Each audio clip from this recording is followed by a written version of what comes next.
Regional Pokemon forms are cool and all, but I think convergent forms take the cake for coolest alternative Pokemon. Hello and welcome everyone, Zen here with a brand new convergent Pokemon video. And these new Pokemon designs also have some really cool signature abilities, so be on the lookout for those explanations. And a huge shout out to the artists who created these amazing designs, Artworks 218. Their links will be in the pinned comments down below, so definitely check them out for top tier Pokemon designs. But with that, it's time to sit back, relax, get cozy, and let's dive right on in with our first new convergent Pokemon we need in Generation 10. And that's for this little guy. What if it were something else other than tea in its cup? Meet Sinistria, the Ice Ghost type Pokemon. Now, similarly to its counterpart Sinistea, this Pokemon is also just food in a cup, but not just any food. Some of the best food on the planet being ice cream. Sorry, not sorry, Vanillite. Now, I really like the different scooped out flavors with their mystical rune shapes to add that element of mysticism as well. But that's not all. This Pokemon also has a brand new unique signature ability. It has Brain Freeze, which treats this Pokemon as if it were frozen without actually having the status condition. However, Sinistria can still use moves but can't be afflicted by any other status conditions, making it pretty durable ice cream. It's said to lure people with its sweet aroma, and once it's consumed, it takes over that person's body until it becomes bored.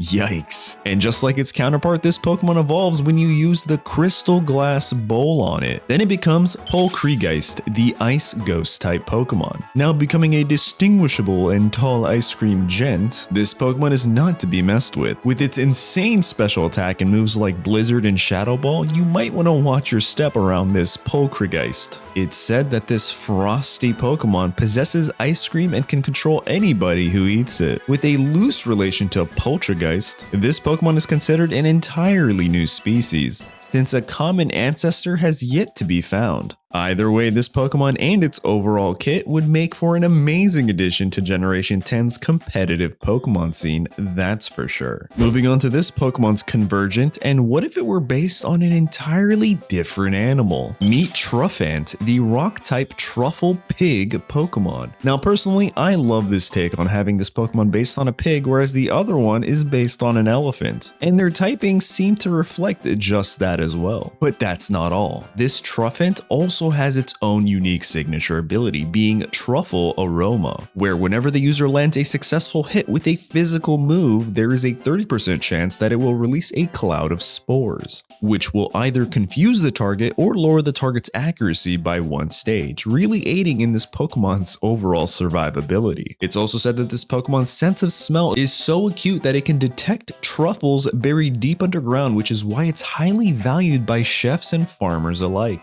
And although these Pokemon are known to be friendly, they can be quite protective of their territory, so be careful when approaching. And once this Pokemon reaches a level 34, it'll evolve into Trafarabore, the rock-type Pokemon. Takes the original concept and completely changes its design to match that of a boar. It's said that this Pokemon is a skilled truffle hunter with its keen nose and powerful tusks, and it is fiercely loyal to its friends and will stop at nothing to protect them. It's also worth noting that its resemblance to Caparaja is merely a coincidence, as it is also a completely different species. But what do you think? Is there more of a connection to these convergents than just meets the eye? Next up is a very unique convergent line because it really shows off how convergent Pokemon really branch out. Meet Leektonic, the ground type leech Pokemon. Now, I love how this line really pushes the boundaries of our understanding of convergence as a concept, and being a superior type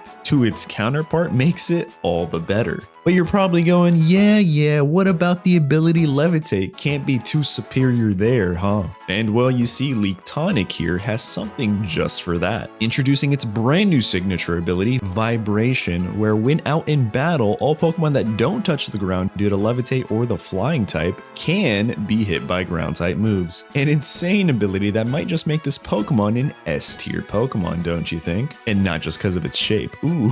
It's also said to live deep underground where it can sense vibrations from a distance, and its protruding fins make it an excellent indicator for incoming earth earthquakes. And it does bear a striking resemblance to Electric. They aren't the same Pokemon due to environmental adaptations. And once you reach level 39, it'll evolve into Leektonic, the ground type Pokemon. Now this Pokemon isn't fast, but it does have some nice durability to help it stay around for a bit. It also has access to moves like grassy terrain and leech seed to add to its overall kit, and it's said that it too lives in underground tunnels. Its long leech-like body is very slippery and protects it from harm, and it can also sense earthquakes and make it a very sought after Pokemon for geologists, as valuable indicators for seismic activity. Definitely a Pokemon I would want to have on my team, that's for sure, especially against flying types. Now let's check out this little guy and see it as a type of flower instead. Meet Guset, the grass flying type dandelion Pokemon. This Pokemon might have the flying type, but it doesn't actually fly. Instead, it lets the wind just carry it around, meaning it doesn't really have a sense of its own direction. It's also said that this Pokemon's fluffy body is almost weightless, which is why it gets carried around by even the slightest breeze. And although it does resemble a Surskit, this Pokemon is its own species entirely, and one that adapted to its floral environments. And once your Guset reaches level 22, it'll evolve into a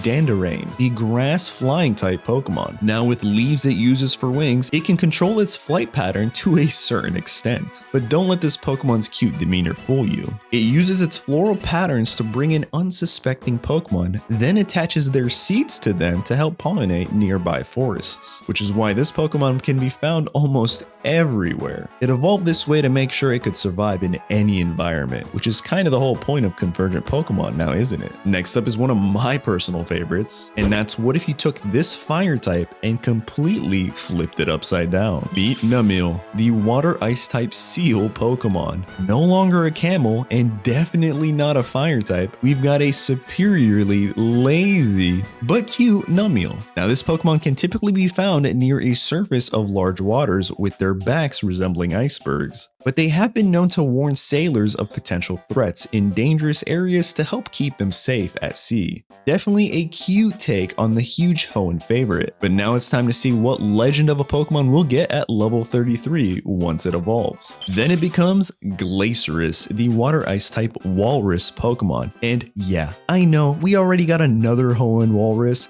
but in my headcanon, these two are arch rivals, and in fact, Numl and Camerupt are the true Convergents who left the ocean because Walrein pushed them out, and in order to survive on land, they adapted. Wouldn't that be a really cool connection? Anyway, it's said that its iceberg-like back makes it easy to spot in the water, and its friendly demeanor is a comfort to those who encounter it. However, you don't want to get on this Pokemon's bad side, because it's been known to cause many sea quakes. Which brings us to our final Convergent line, which might not actually be a Convergent line, since they share a common ancestor. But I'll let you guys be the judge of that. Meet Mazam, the fighting fairy type troll Pokemon. Now this Pokemon is tough because it is and isn't a Convergent. It is an entirely different species from the Tigatic line, however, it's their male counterparts. So it's walking a very loose line here. Either way, this design is top tier in my book, and I would love to catch this little dude in the future Pokemon games, that's for sure. For its Pokedex entry, it's said that this mischievous gnome-like Pokemon wields a small stone club, which it uses to play pranks on unsuspecting targets. And it also has a peculiar diet consisting mainly of rocks found in its habitat. And once it reaches level 24, it'll evolve into Mazam,